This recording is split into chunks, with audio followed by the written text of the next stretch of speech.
Vous souffrez constamment de l'anémie, vous êtes cancéreux, vous êtes drépanocytaire, et bien plus de soucis à vous faire. La solution, c'est Vitairon. Vitairon, fabriqué par GBE, certifié par CBRST, brevet d'invention OAPI, autorisation de mise sur le marché, AMM, accordé par la BPR, est 100% naturel et booste agréablement votre sang.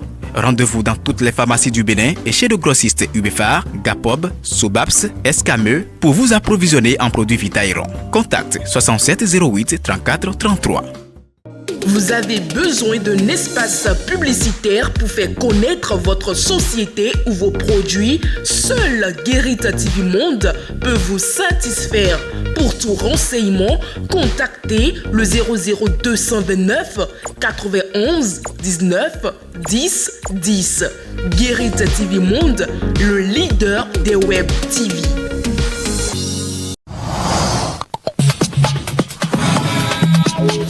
Mesdames et messieurs, bonsoir. Dans votre numéro de la rubrique au téléphone, nous allons parler du sport et plus précisément de l'équipe nationale avec Prosper Vondianko. Prosper Vondianko, bonsoir.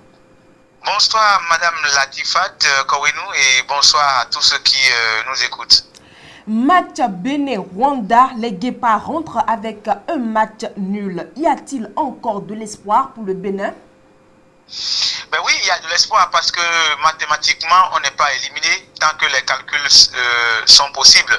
Tant que ce n'est pas complètement fini, je pense que c'est possible. Je donne l'exemple du Madagascar, par exemple. Les Malgaches ont un point, il reste 2 journées. Et dans le groupe, même si l'équipe gagne les 2 journées qui vont suivre, l'équipe n'aura plus la possibilité de rattraper les 2 premiers. Donc, cette équipe, par exemple, est complètement éliminée. Mais quand je prends le cas du Bénin, si nous pouvons faire de bons résultats sur les 2 matchs qui arrivent, c'est que nous avons la possibilité de finir deuxième. Parce qu'actuellement, nous avons 2 points. Le Rwanda qui est au-dessus de nous a 3 points. Le Mozambique a 4 points. Le Sénégal est déjà qualifié, n'en parlons plus. Et donc, si le Bénin fait 2 bons matchs pour les 2 journées qui vont suivre, c'est que le Bénin peut se retrouver à 8 points. Il ne faut pas oublier que la prochaine rencontre, c'est avec le Sénégal, hein, connaissant bien la force du Sénégal. C'est avec le Sénégal, mais à Cotonou. Oui. Et un Sénégal déjà qualifié, ce n'est pas que je donne de faux espoirs aux Béninois, mais un Sénégal déjà qualifié, ça peut ne pas être le même Sénégal que nous connaissons tous parce qu'il n'y a plus d'enjeu pour cette sélection. Il n'y a plus quoi se donner de la pression dans une rencontre comme ça. Le Sénégal est déjà qualifié. Il ne reste qu'à jouer les 2 rencontres qui restent pour du beurre. Donc dans ces conditions, je ne suis pas sûr qu'ils vont rappeler leur artillerie. Ils vont rappeler les grands joueurs. Ils n'ont plus grand chose à jouer. Donc inutile, selon ce que je pense, de déployer encore l'armement qu'il faut pour un match qui n'a plus d'enjeu. Donc mieux vaut préserver les joueurs. Et donc ce n'est pas évident qu'on ait le même Sénégal que nous avons vu depuis le début de la compétition. Il peut y avoir quelque chose là. Et si le Bénin en profite, le Bénin peut gagner le match et aller chercher sa qualification du côté du Mozambique. Et pendant ce temps, nous allons aussi espérer que les résultats du Mozambique devant le Rwanda ne soient pas de bons résultats parce que quand le Mozambique va gagner face au Rwanda, c'est que le Mozambique va déjà arriver à 7 points et ça va davantage compliquer les choses du Bénin. Mais à l'heure où nous parlons, mathématiquement, le Bénin a encore une chance, même si elle est petite, même si elle est infime. Le Bénin n'est pas éliminé comme certains pays le sont déjà. Le Bénin a encore un coup à jouer, mais c'est à compter sur les autres résultats dans le groupe, notamment les résultats que le Mozambique et le Rwanda vont faire pour la suite, notamment également les résultats que le Bénin va faire devant le Sénégal très très prochainement pour la 5e journée. Malgré le changement du nom de l'équipe nationale et de l'entraîneur, le Bénin peine toujours à marquer des points. Quel est alors le problème? Mais ça n'a jamais été le nom. Le problème n'a jamais été le nom. Donc, qu'on ne nous trompe pas et qu'on ne se trompe pas non plus. Parce que nous avons vu des sélections qui n'ont même pas de nom, parfois.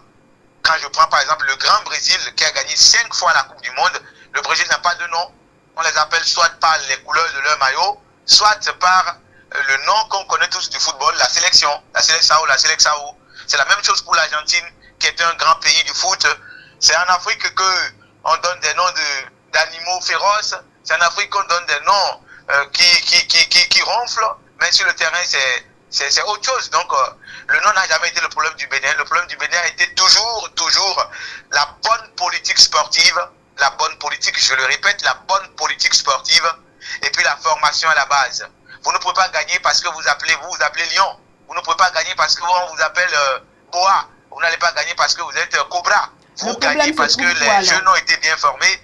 Vous gagnez parce que il y a une bonne politique. Vous gagnez parce que le gouvernement du pays, associé à la fédération qui gère la discipline concernée, décide, les deux structures décident de faire une bonne politique, de l'investissement correctement et que nos produits soient bien vendus. Donc le club du Bénin, ça résidait dans la formation et dans la qualité de notre football, nos championnats, les produits que nous livrons sur le marché. Où est-ce qu'ils vont jouer? Quels sont les clubs des Béninois? Ça a toujours été notre problème. Le problème du bon placement de nos jeunes pour aller acquérir de l'expérience, pour aller jouer dans les grands clubs et grandir. Si ces problèmes ne sont pas réglés, je pense que nous n'allons pas gagner en expérience un de ces jours. Eh bien, avec cette défaite, l'équipe nationale perd davantage la confiance de ses supporters. Absolument. Ça fait depuis longtemps que le public n'a plus confiance en l'équipe. Vous entendez, vous promenez vos micros, vous allez entendre des gens dire si le Bénin veut jouer, c'est plus la peine, on n'a plus besoin d'aller regarder. Il y a tellement de choses qui se disent. Ce qui est logique, parce que quand vous êtes supporter et que tout le temps vous n'avez pas de bons résultats, vous êtes déçu. C'est logique, c'est normal, vous êtes découragé. Mais je pense que ça ne doit pas être le cas. Le football, au-delà de tout, c'est un jeu, c'est un plaisir. Le public a raison, oui, il faut gagner pour leur redonner la joie. Oui, il mais faut bon, gagner pour qu'il y ait de la joie. Mais encore, avoir l'enchaînement des contre-performances de l'équipe, est-ce qu'on doit toujours continuer à donner une priorité au football béninois? Oui, mais le Bénin n'est pas un pays à part. Nous ne sommes pas un pays à part. Nous sommes comme les autres. Si les autres le font, malgré leurs résultats, ce ne sont pas tous les pays qui obtiennent de bons résultats tout le temps. Nous avons des pays qui nous entourent. Le Nigeria a raté des CAN successives. On a vu le Cameroun, le Grand Cameroun, ça fait longtemps que ce pays a fait de grands résultats. Le Ghana, le Grand Ghana, ça fait un moment que ces pays ont brillé.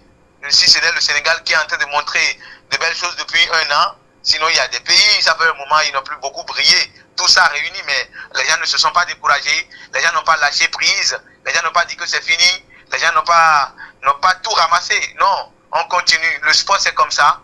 Parfois vous gagnez, parfois vous perdez. Le football redonne du sourire à un peuple découragé, à un peuple désespéré. Le football unit les peuples. Le football fait tellement de bien. Vous êtes un pays en crise politique, le football vient vous réunir. Le football vient vous remettre ensemble. Le football fait beaucoup de choses. Le football, c'est un vecteur d'emploi. C'est un secteur pourvoyeur d'emploi. Le football peut sortir des familles de la galère, de la misère. Les exemples sont là. On ne va pas laisser, il faut continuer à en faire une priorité, seulement qu'il faut adopter les bonnes politiques. Il faut retourner à la base, aller s'occuper de la formation correctement, trouver la bonne formule pour bien vendre les produits que nous avons, les qualités que nous avons, afin qu'ils aillent acquérir de l'expérience dans les grands clubs, expérience qu'ils viendront mettre au profit de l'équipe nationale. On ne va pas tout laisser, on ne va pas se décourager, ça doit continuer à être la priorité. La preuve, le gouvernement en place a construit 22 stades. Merci à vous, les 22 stades doivent être utilisés correctement. Nous n'avons plus assez de temps. Merci à vous pour votre intervention sur notre rubrique au téléphone. Mesdames et messieurs, ainsi prend fin votre rubrique au téléphone de ce jour. C'était à l'instant Prosper Vaudiancon, journaliste sportif. Merci de nous avoir suivis. On garde l'espoir que le Bénin sera qualifié pour la prochaine étape. À demain.